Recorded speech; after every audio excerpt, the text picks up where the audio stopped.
Vous entrez dans un bar de Budapest et vous comprenez immédiatement que quelque chose est différent. Les femmes ici ont un regard qui raconte des histoires anciennes, un charme mystérieux que vous ne trouverez nulle part ailleurs en Europe. Des cheveux sombres, des pommettes hautes, une présence qui attire l'attention sans effort. Mais il y a quelque chose de plus profond, un secret qui fait de la Hongrie un pays unique au monde. Un peuple qui ne ressemble à aucun autre en Europe, une langue impossible à déchiffrer, et une capitale qui semble suspendue entre l'Orient et l'Occident. Et ce que vous êtes sur le point de découvrir va complètement changer votre perception de ce pays extraordinaire. Le cœur battant de l'Europe centrale. La Hongrie se situe au cœur de l'Europe, entourée de 7 nations différentes. L'Autriche à l'ouest, la Slovaquie au nord, l'Ukraine et la Roumanie à l'est, la Serbie et la Croatie au sud, la Slovénie au sud-ouest. C'est un pays sans accès à la mer, mais traversé par le Danube, le deuxième plus long fleuve d'Europe. Budapest, la capitale, est divisée par ce fleuve majestueux. Buda sur la colline à l'ouest, Pest dans la plaine à l'est. Mais attendez, car la position géographique de la Hongrie cache un paradoxe qui a marqué toute son histoire. Et vous comprendrez bientôt pourquoi ce peuple est considéré comme l'un des plus énigmatiques d'Europe. L'anomalie ethnique qui défie la logique. Les Hongrois ne sont pas slaves, ne sont pas germaniques, ne sont pas latins. Ce sont des Magyars, descendants de tribus nomades arrivés des steppes asiatiques au IXe siècle. Leur langue ne ressemble à aucune autre en Europe, à l'exception du finnois et de l'estonien, des langues ouralo-finniques séparées par des milliers de kilomètres. Comment est-ce possible ? Comment un peuple asiatique a-t-il pu s'établir au cœur de l'Europe et maintenir son identité pendant plus de 1000 ans ? Cet isolement linguistique et culturel a créé une mentalité unique, un sens de la diversité que les Hongrois portent avec fierté. Et cela se voit dans tout, de la musique à la cuisine, jusqu'au caractère de leurs femmes. La carte qui raconte invasion et résistance. Regardez la carte de la Hongrie et vous remarquerez immédiatement à quel point elle est différente aujourd'hui par rapport au passé. Le traité de Trianon de 1920 a réduit le pays à un tiers de sa taille originale. Des territoires hongrois se sont retrouvés en Roumanie, en Slovaquie, en Serbie, en Ukraine. Ce traumatisme historique est toujours vivant dans la mémoire collective. Dans les rues de Budapest, vous trouvez encore des cartes de l'ancienne Grande Hongrie, un souvenir silencieux de ce qui fut. Mais cela n'a pas brisé l'esprit magyar. Au contraire, cela l'a renforcé. Les Hongrois ont un sens de l'identité nationale très fort, presque féroce. Et cette fierté se reflète dans la capitale, une ville qui a décidé d'être magnifique malgré tout. Le Danube qui divise et unit. Le Danube traverse Budapest comme une artère vitale. Les ponts qui relient Buda et Pest sont des œuvres d'art. Le pont des Chênes, symbole de la ville, fut le premier lien permanent entre les deux rives. Le pont de la Liberté, avec ses tours vertes et ses oiseaux turules dorés. Le pont Marguerite qui mène à l'île du même nom, une oasis verte au milieu du fleuve. Mais il y a une histoire tragique liée à ces ponts. Pendant la Seconde Guerre mondiale, les Allemands en retraite les ont tous fait sauter. Les Hongrois les ont reconstruits à l'identique, pierre par pierre.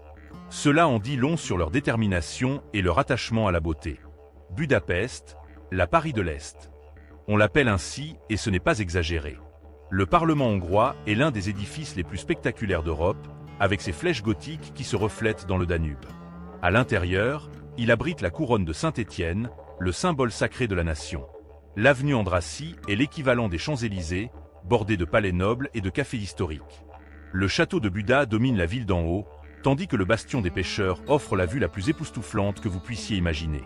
Mais il y a quelque chose qui rend Budapest encore plus spécial que Paris, quelque chose qui bouillonne sous la surface de la ville. Literalment. Les termes qui cachent un secret millénaire.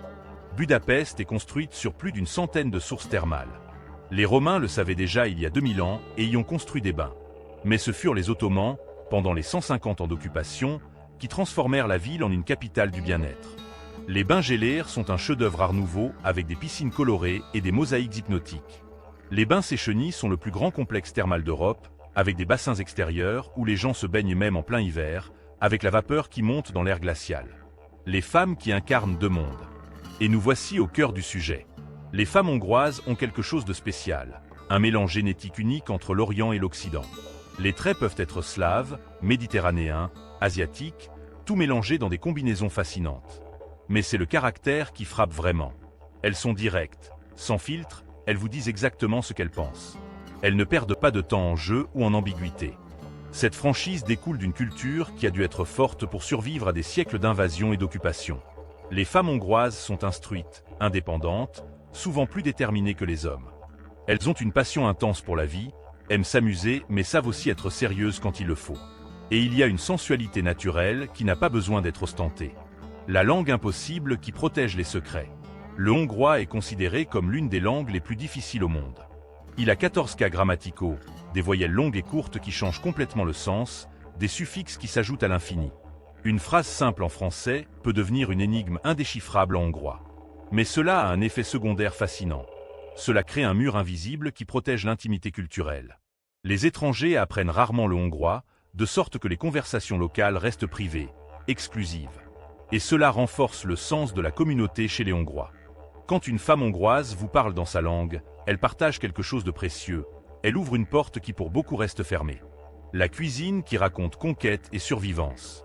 Le goulash n'est pas une soupe, c'est une institution nationale. Un ragoût de bœuf avec du paprika, des pommes de terre et des carottes qui vous réchauffent l'âme. Le paprika est partout, c'est la saveur de la Hongrie. Ensuite, il y a les langos, des beignets de pâte levée frites et couverts de crème aigre et de fromage, vendus dans la rue et impossible à résister.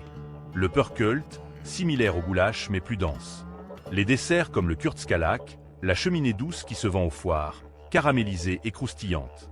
Le lac Balaton et l'été hongrois. Le Balaton est le plus grand lac d'Europe centrale, appelé la mer des Hongrois. En été, il se remplit de gens qui fuient la chaleur de Budapest. Les rives septentrionales ont des collines couvertes de vignobles, des villages pittoresques, des plages tranquilles. La rive méridionale est plus festive, avec des bars, de la musique, des jeunes qui s'amusent. Mais le Balaton est aussi histoire, anciennes abbayes, forteresses médiévales, villes thermales. Et puis il y a Tiani, la péninsule qui s'avance dans le lac avec son abbaye bénédictine fondée en 1055, qui abrite la crypte du roi André Ier.